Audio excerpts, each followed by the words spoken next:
Hello everyone, welcome to another day in Shroud of the Avatar. And today is that wonderful time of the month. It is the release of the month, so release 48.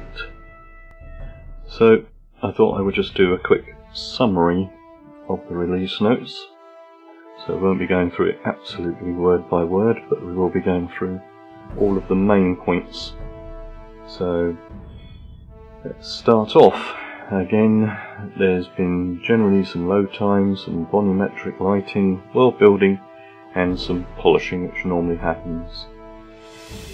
There are various armours that we can get, so with new quests that have been added in, there's been some changes to the artifacts and some audio polish.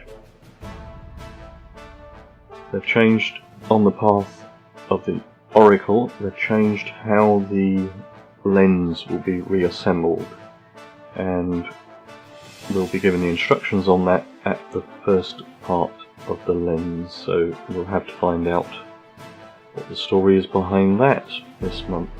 The Path of Truth, there's been some polishing on the fact that you can get through the task pass by talking to somebody and getting a free pass through there, as long as you talk to Kikayas. So that will just help the new players get through, and they've changed some of people who give you information.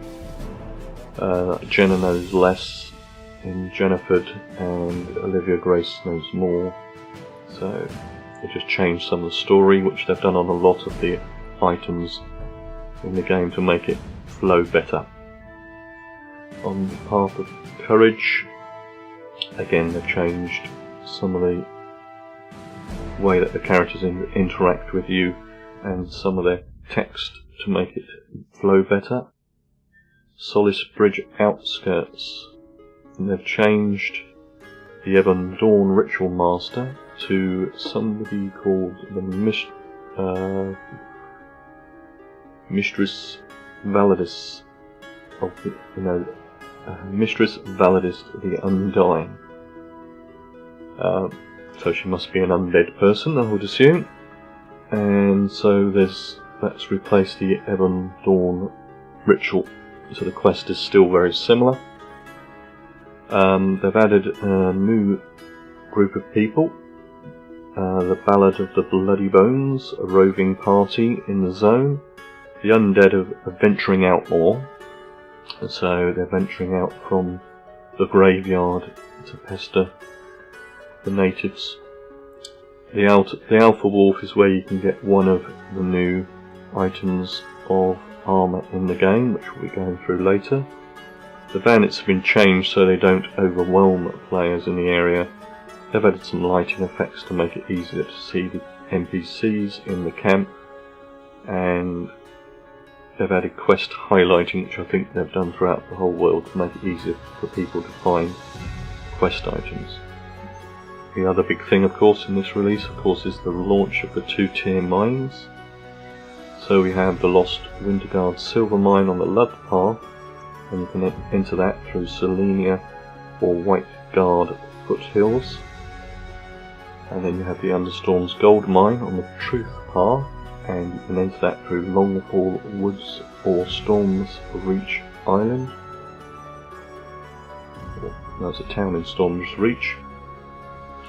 And the Broken Echoes Silver Mine on the Path of Courage, you can access that through Jenniford or the South Broken Road.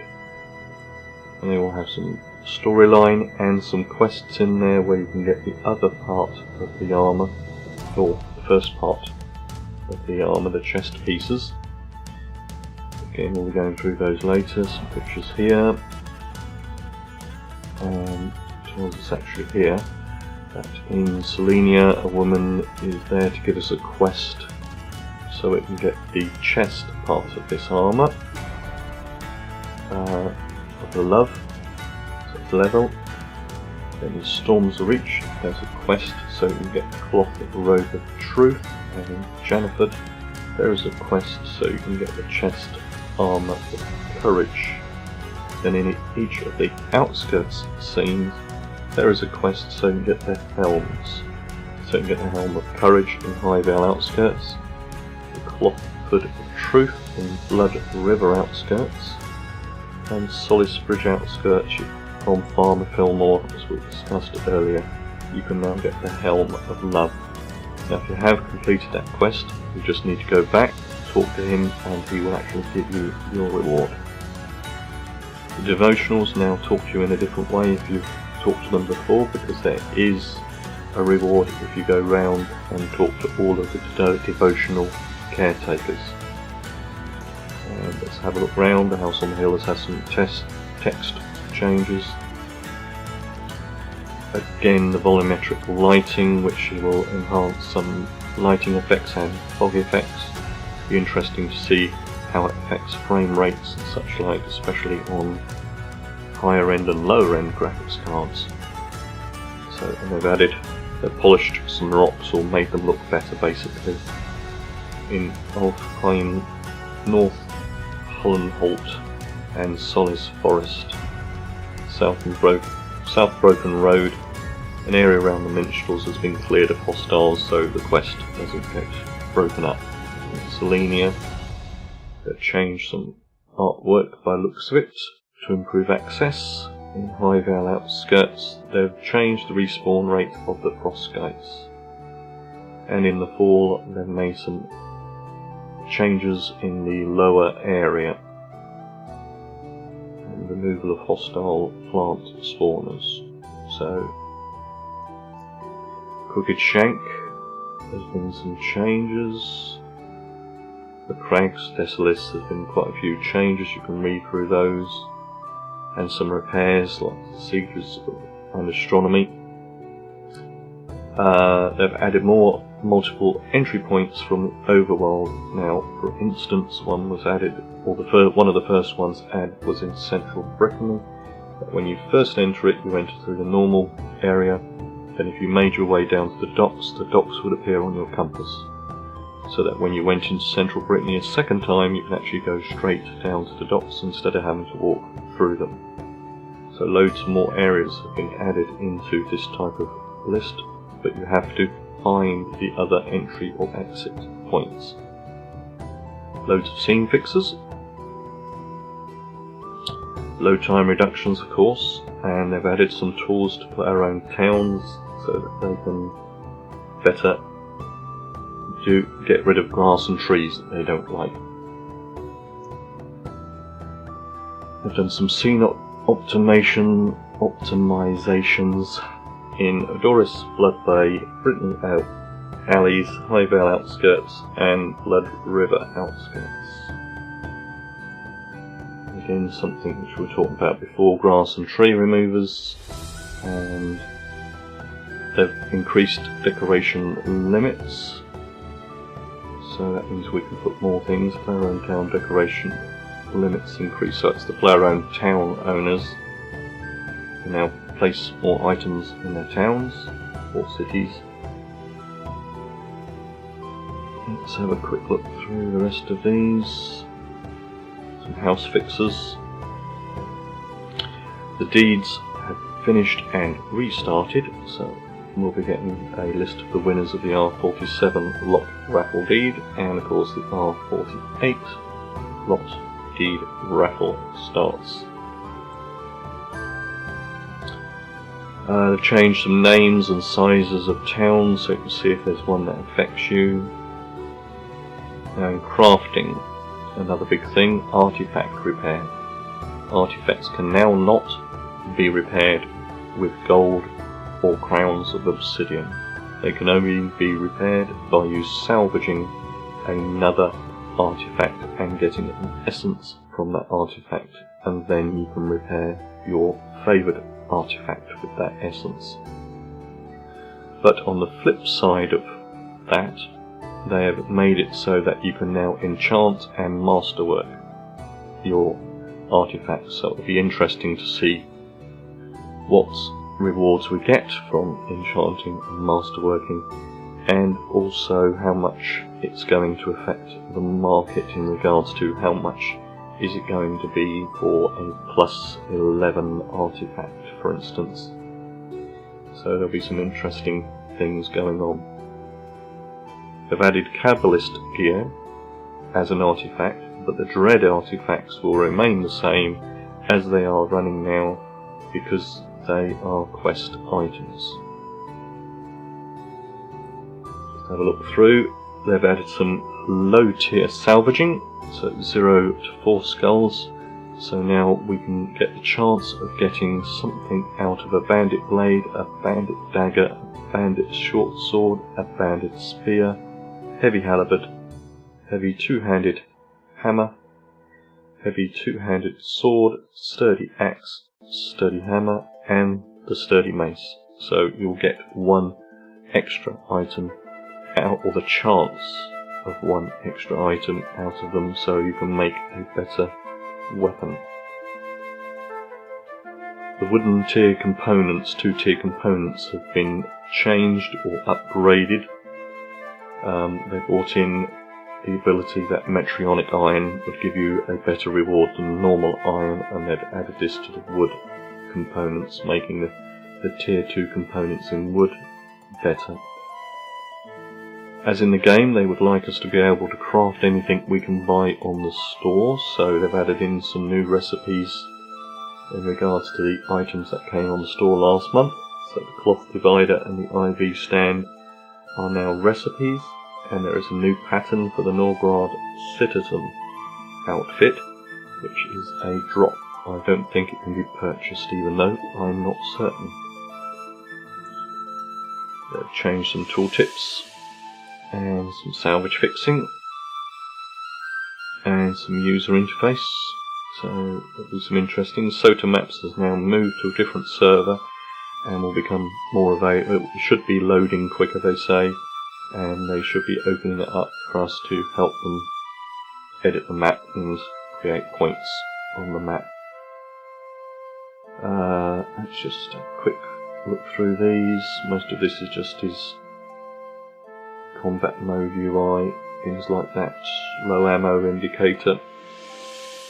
They've changed it so it increases from 20 to 250 to better reflect the rapid of our arrow use. Read through those. We should now be getting the spooky telethon rewards if you partook in the R46 telethon.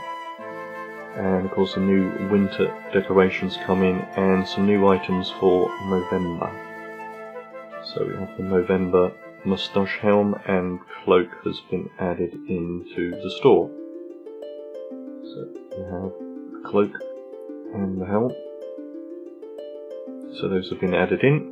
And of course the 2017 rare Christmas items, which will only be available for the holiday season. So we've got let's go down here. We've got the menorah, the ornate garlands, the snowy family, the snowman mask. New for this year, I believe, are the Yule Christmas cards, the gift boxes, the stockings, the trees, and the wreaths. They did forget to add the sled on there, and there is also a craftable version of the sled as well. And here's the cloth armour that we were talking about before. They've added some elf children, they've made changes to the elf corpses, and how some changes to kobolds and stayers. Again, they're repeating themselves with the quest items, and they're telling us that the Norgrad citizen clothing is a drop from mid to high tier barbarian NPCs. And they've added a new sparkler effect which will take advantage of the new lighting effects in the game. And again, some more fixes and minor changes. Horses that can now have blankets on them, and some cloaks gone into the game, and some more decorations and equipment changes or fixes.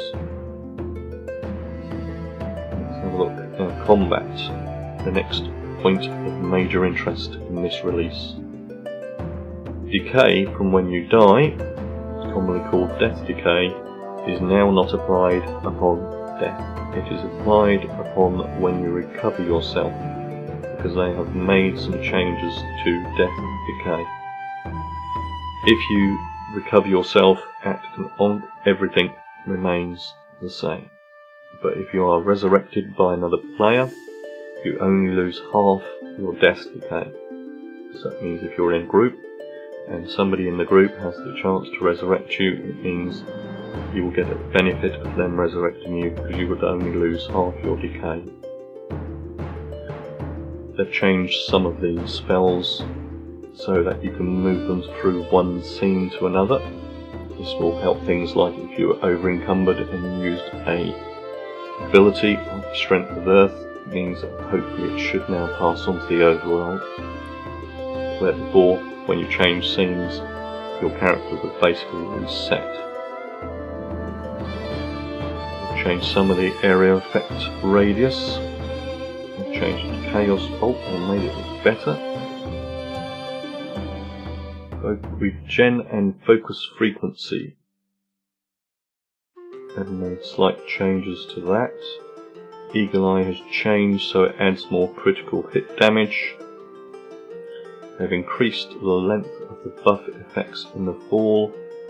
Some changes to PvP ransom gravestone ownership. And some things that I didn't know were broken are fixed, like body slam, the taunt, the enemies ignoring attacks. Banish Undead now works on the Ghost Scorpion. Titan Smash is fixed. Trolls will now properly engage players in combat. They were always chasing me when I got close to them. Anyway, they've changed some graphics effects, of course. And another big thing which would be interesting to look at this release is some major audio changes on jumping, landing, tumbling, whether you're on dirt, grass, mud, rock, sand, snow, loose rock, and wood footsteps.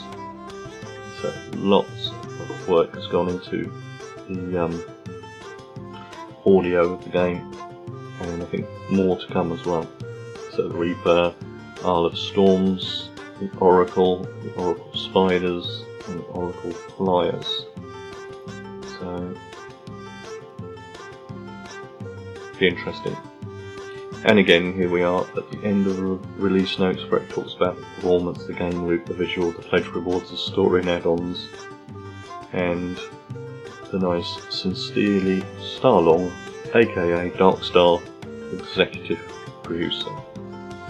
So there's lots of changes in this month, especially since it was a short month, and again next month we should have a mid-cycle instead of an end of month. So we should have another mid-cycle. R49 should be in the mid part of the month, and then we'll see what changes happen, because they should be announcing it either in R48 or R49, some of the changes for next year. So I hope my summary of the R48 instructions has been informative for you, and of course, if you are new to my channel, don't forget to hit the subscribe button and you'll get to know when more of my content comes out. Also, feel free to have any discussions in the area below or any questions and I will get back to you, and thank you for watching.